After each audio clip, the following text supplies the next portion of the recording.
The month of August has come and gone, which means it is time for spring. It is September, which also means the A-League is getting closer to kicking off, and the transfer window is certainly heating up with just weeks remaining. And in this video, we're going to do a full recap on all the moves that we've seen from the past month and how things look at the moment across every single A-League men's team. Of course, kicking off with Adelaide United. These are the moves that they made throughout the whole transfer window so far over the winter. The names that have been underlined are players who have made moves in the past month, so in the month of August. A couple young signings for the Reds. Of course, we've seen some fantastic young players come through the ranks at Adelaide United, and they've got a bunch of new ones here that could be set for big seasons ahead. Ethan Alagic, another re-signing for the Reds, a key one as well. He had a good season last year for Adelaide and could be a really, really key player in midfield for them this year. No more outs at the moment for Adelaide.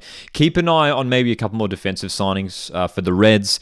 We've seen in the Australia Cup a couple of matches that they've played so far in that tournament. They've been playing Isaias as sort of one of those centre backs, obviously more of a midfield player. So I'd expect maybe Adelaide to make a couple more midfield signings in the remaining weeks of the transfer window. Next up, Auckland FC. The big signing that was made was announced a few weeks ago. Alex Paulsen joining the club. Just an incredible move for Auckland FC to bring the former Wellington Phoenix keeper to the club. It's a dramatic move, and it's certainly going to add a lot of spice to the New Zealand rivalry.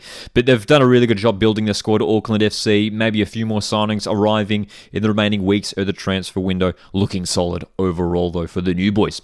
Brisbane Roar, again, one of these teams who have been very busy early on in the transfer window. No news in the past month or so, and I don't expect them to make any signings. It's looking pretty solid for them at the moment. They've currently, at the moment, at the time of this recording at least, been playing in a tournament over in India and getting some good game time for especially some of their new players like Waleed Shaw, Adrian Zimmerino in there as well. A decent squad coming up for Raw in 2024-25. The Central Coast Mariners, the big signing for them.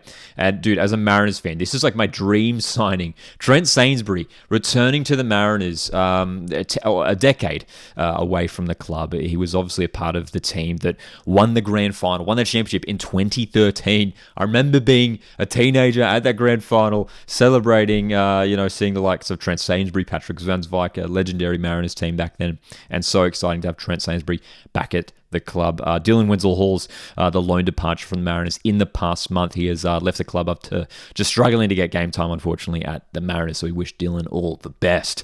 At Macarthur FC, a big re-signing for them just in the past week. In fact, Daniel De Silva returning to the club once again. He was there last season. He has re-signed a player who, look, when he's at his best, when he's fit and when he's firing, Daniel De Silva, he's actually a really top player, and I think he's got still a lot to offer for Macarthur FC in the A-League and could be a really, really influential player in sort of an attacking midfield role for the Bulls this year. Not much other news for the Bulls. Dean Bosniak, young player, signing for the club from the academy.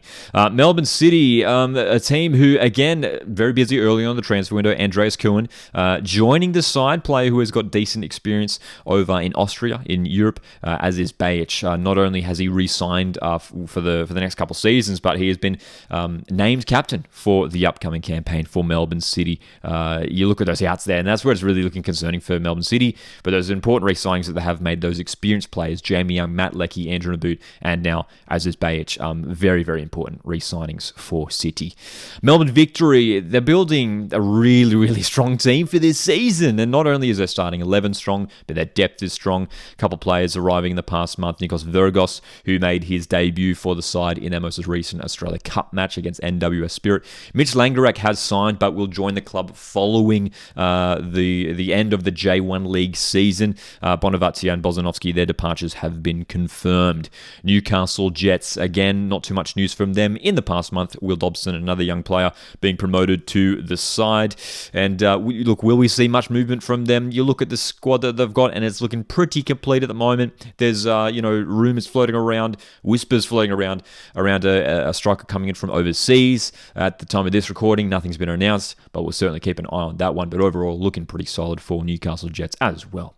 Perth Glory, I mean, we've struggled to fit sort of the number of names on the page here in terms of players who have left, who have arrived, and I like their squad for this season. A lot of young players there with a lot of potential. Is the lack of experience going to hurt them this season? We'll see, but I wouldn't expect them to make too many more signings in the transfer window.